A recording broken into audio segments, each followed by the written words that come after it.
قدیم زمانے کی بات ہے۔ ریاست نورستان پر ایک بادشاہ حکومت کرتا تھا جس کا نام تھا بادشاہ سلیمان فاروقی۔ وہ نرم دل، رحم دل اور انصاف پسند تھا، مگر ایک کمی اس میں ضرور تھی۔ وہ زیادہ معاملہ فہم نہ تھا۔ اس کے دربار میں برسوں سے وہی مشیر بیٹھے تھے جو خوبصورت الفاظ میں مشورے دیتے، مگر ان مشوروں میں جان نہ ہوتی۔ خزانے سے تنخواہیں لیتے، مگر ریاست کی ترقی وہیں کی وہیں کھڑی رہتی۔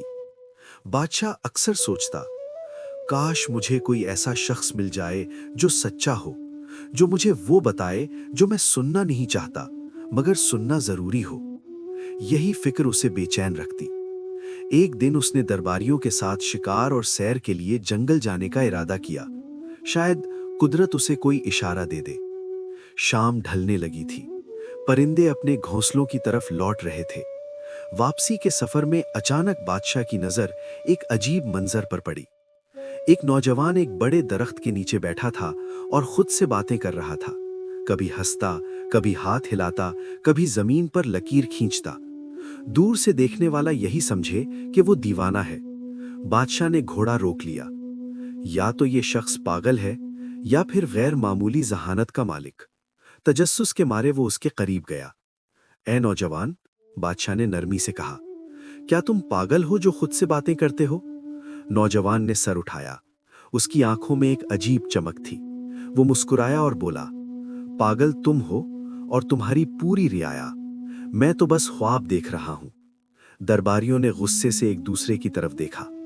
بادشاہ نے تحمل سے پوچھا، کیا خواب؟ نوجوان نے درختوں کی طرف اشارہ کیا۔ یہ جنگل کاٹو، یہاں عظیم محل تعمیر کرو، اور ان محلوں کا بادشاہ میں بنوں گا۔ اس کی آواز میں اعتماد تھا، ایسا اعتماد جو عام دیوانوں میں نہیں ہوتا۔ درباری ہنسے۔ کسی نے سرگوشی کی، خطرناک ہے یہ، اگر بادشاہ کا قریب ہو گیا تو ہماری اہمیت ختم ہو جائے گی۔ کسی اور نے کہا، نہیں، آدھا پاگل لگتا ہے، نقصان کیا کرے گا؟ لالچ اور خوف دونوں نے ان کے دل میں جگہ بنا لی۔ آخرکار مشورہ دیا گیا کہ اسے محل لے جایا جائے۔ اگر دانا نکلا تو فائدہ، اگر پاگل ہوا تو چھوڑ دیں گے۔ بادشاہ نے اسے ساتھ چلنے کا حکم دیا۔ راستے میں اچانک اس نوجوان نے گھوڑا موڑا اور دوسری سمت بھاگنے لگا۔ سپاہیوں نے فوراً اسے پکڑ لیا۔ میں محل نہیں جانا چاہتا، وہ چلایا، لیکن اسے زبردستی لے جایا گیا۔ جب وہ محل پہنچے تو حیران کن منظر تھا۔ عوام خوشی سے نعرے لگا رہے تھے، بادشاہ سلامت زندہ باد۔ بادشاہ حیران ہوا، یہ کیسی خوشی؟ ایک بوڑھے شہری نے آگے بڑھ کر کہا، حضور، جس راستے سے آپ شکار پر گئے تھے وہاں دشمن فوج گھات لگائے بیٹھی تھی۔ ہم نے سمجھا تھا آپ واپس نہ آئیں گے، مگر آپ نے راستہ بدل لیا۔ بادشاہ کے جسم میں سنسنی دوڑ گئی۔ اس نے خاموشی سے نوجوان کی طرف دیکھا۔ یہ اتفاق تھا یا حکمت؟ اسی لمحے اس نے حکم دیا، آج سے یہ شخص میرے قریب رہے گا، اس کے لیے خاص نشست تیار کی جائے۔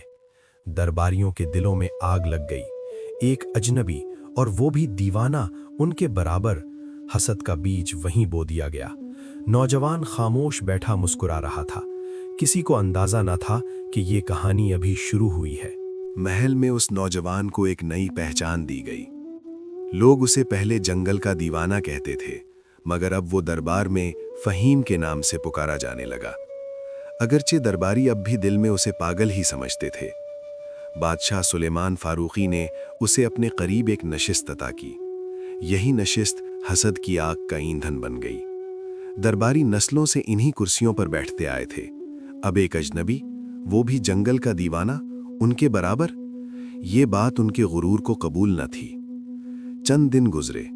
فہیم خاموش رہتا، کم بولتا، مگر جب بھی بولتا بات دل میں اتر جاتی۔ کبھی خزانے کے بارے میں سادہ سا سوال کر دیتا، کبھی فوج کی ترتیب پر ہلکی سی رائے دے دیتا۔ بادشاہ کو اس کی باتوں میں سچائی محسوس ہوتی، درباریوں کو خطرہ۔ ایک رات چند خاص مشیر خفیہ کمرے میں جمع ہوئے۔ اگر یہ اسی طرح قریب رہا تو کل ہمارا کیا ہوگا؟ بادشاہ اس پر اعتماد کرنے لگا ہے۔ کوئی ایسی ترکیب سوچو کہ یا تو یہ خود رسوا ہو یا سزائے موت پائے۔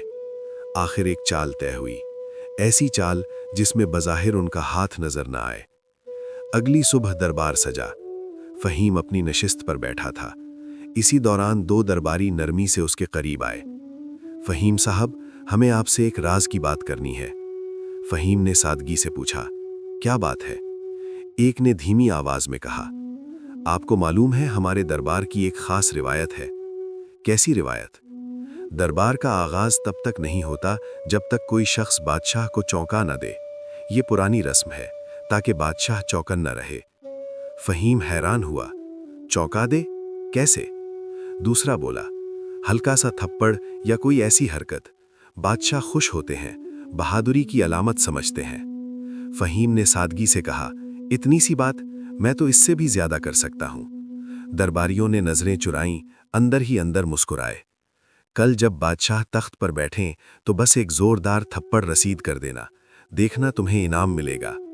فہیم نے بے فکری سے سر ہلا دیا۔ اگلے دن دربار لگا۔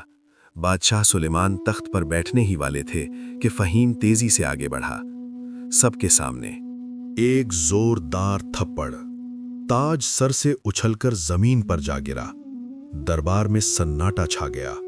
سپاہی تلواریں نکالنے ہی والے تھے کہ اچانک تاج کے اندر سے ایک سیاہ بچھو نکل کر فرش پر رینگنے لگا۔ چیخیں بلند ہوئیں، بادشاہ کا رنگ اڑ گیا۔ اگر وہ تاج سر پر رکھ لیتے تو زہر چند لمحوں میں کام کر جاتا۔ بادشاہ نے فوراً بچھو کو مارنے کا حکم دیا۔ پھر اس نے فہیم کو دیکھا۔ اس کی آنکھوں میں حیرت، شکر اور عقیدت تھی۔ اگر تم مجھے تھپڑ نہ مارتے، آج میرا آخری دن ہوتا۔ سب کے سامنے بادشاہ نے فہیم کو گلے لگا لیا۔ یہ شخص مجھ سے سچی محبت رکھتا ہے۔ درباریوں کے چہروں پر ہوائیاں اڑ گئیں۔ جو چال انہوں نے اس کی تباہی کے لیے چلی تھی، وہ اس کی عزت میں اضافے کا سبب بن گئی۔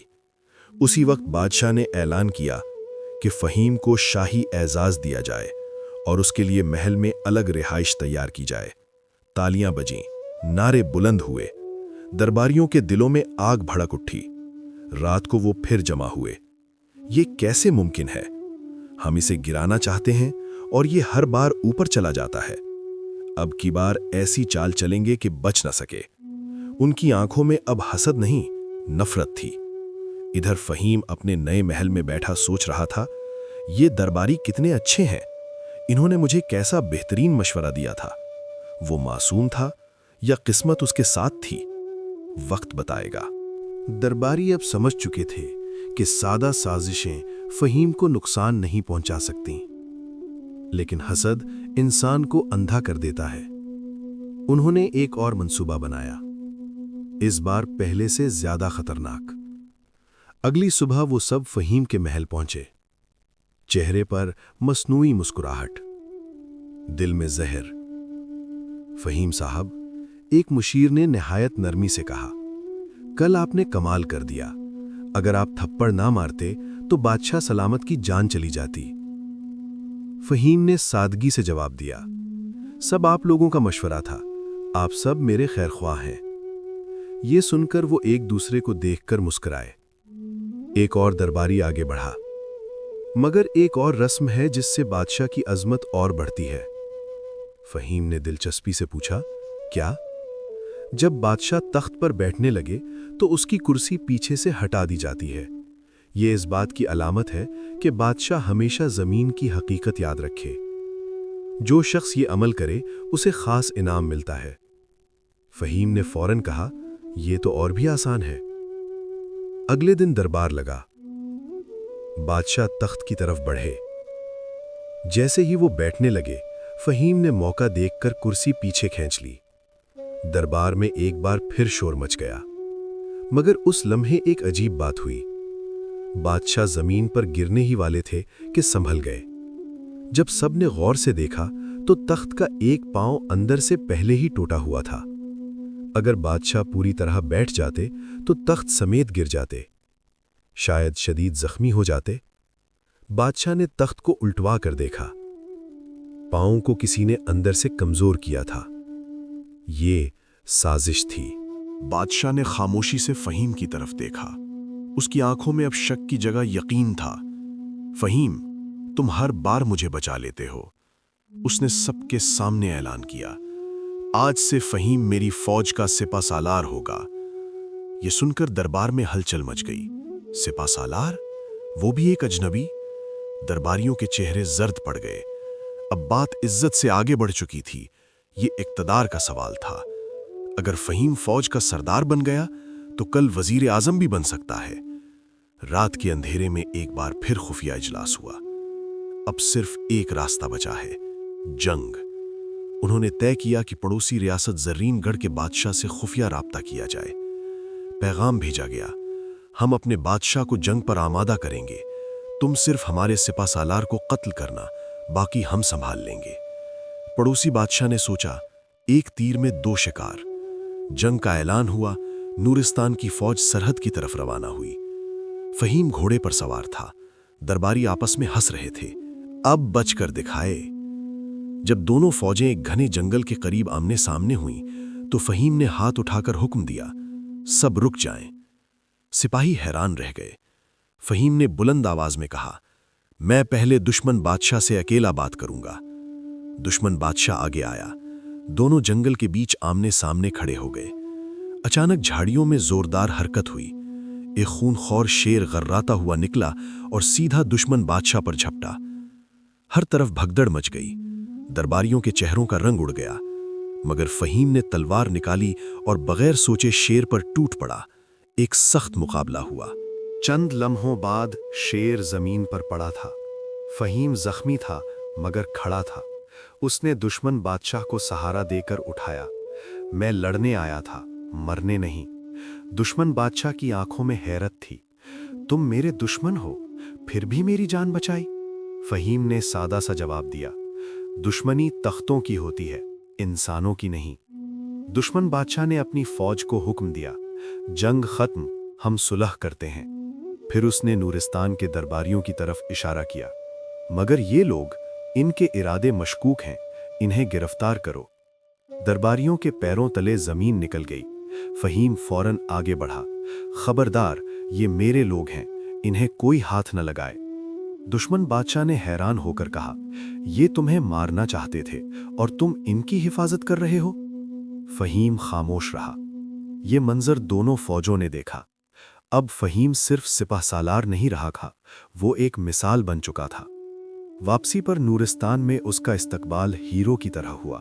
بادشاہ نے اعلان کیا، آج سے فہیم صرف سپہ سالار نہیں، میرا مشیر خاص بھی ہوگا۔ درباریوں کے دل شکستہ ہو گئے، مگر ان کے اندر کی آگ ابھی بجھی نہیں تھی۔ نورستان واپس آنے کے بعد فہیم کی عزت میں مزید اضافہ ہو چکا تھا۔ شہر کی گلیوں میں بچے اس کا نام لے کر کھیلتے، سپاہی اسے اپنا ہیرو کہتے، عوام اسے بہادر اور سچا سمجھنے لگے۔ کچھ درباریوں کی آنکھیں جھک گئیں، کچھ کے دل نرم ہو گئے، کچھ نے واقعی توبہ کر لی۔ وقت گزرتا گیا، فہیم اب بھی ویسا ہی تھا، سادہ، صاف دل، بے غرض۔ ایک دن اس نے بادشاہ سے کہا، حضور، مجھے کبھی سمجھ نہیں آیا کہ سب کچھ میرے حق میں کیسے ہوتا رہا۔ میں تو اکثر بے خبری میں قدم اٹھاتا تھا۔ بادشاہ مسکرایا، فہیم، تم بے خبر نہیں تھے، تم بے لوث تھے۔ جس کے دل میں دھوکہ نہیں ہوتا، اللہ اس کی حفاظت خود کرتا ہے۔ سالوں بعد جب فہیم کا انتقال ہوا تو پورا نورستان سوگ میں ڈوب گیا۔ لوگ کہتے تھے، وہ پاگل نہیں تھا، وہ اللہ کا خاص بندہ تھا۔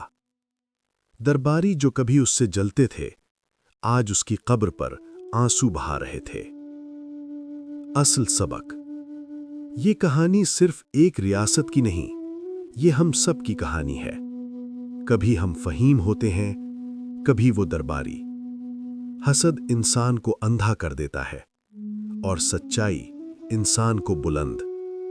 اگر کوئی شخص کسی عہدے پر پہنچ جائے تو ضروری نہیں وہ خوشامد سے پہنچا ہو، شاید وہ اس کی محنت ہو، شاید اس کی نیت کی صفائی ہو، شاید اللہ کا کرم ہو۔ ہمیں حسد نہیں، سبق لینا چاہیے، کیونکہ عزت اور ذلت کا اختیار صرف اللہ کے ہاتھ میں ہے، اور تاریخ گواہ ہے، آخرکار میدان ہمیشہ سچائی کا ہوتا ہے۔ اگر آپ کو یہ کہانی پسند آئی ہو تو ویڈیو کو لائک کریں اور کمنٹ میں ضرور بتائیں کہ آپ نے کیا سبق سیکھا۔ مزید ایسی ایمان افروز اور سبق آموز کہانیوں کے لیے فیتھ فل سٹوریز کو سبسکرائب کریں اور بیل آئیکن دبانا نہ بھولیں۔ ملتے ہیں اگلی خوبصورت داستان میں۔ اللہ آپ کا حامی و ناصر ہو۔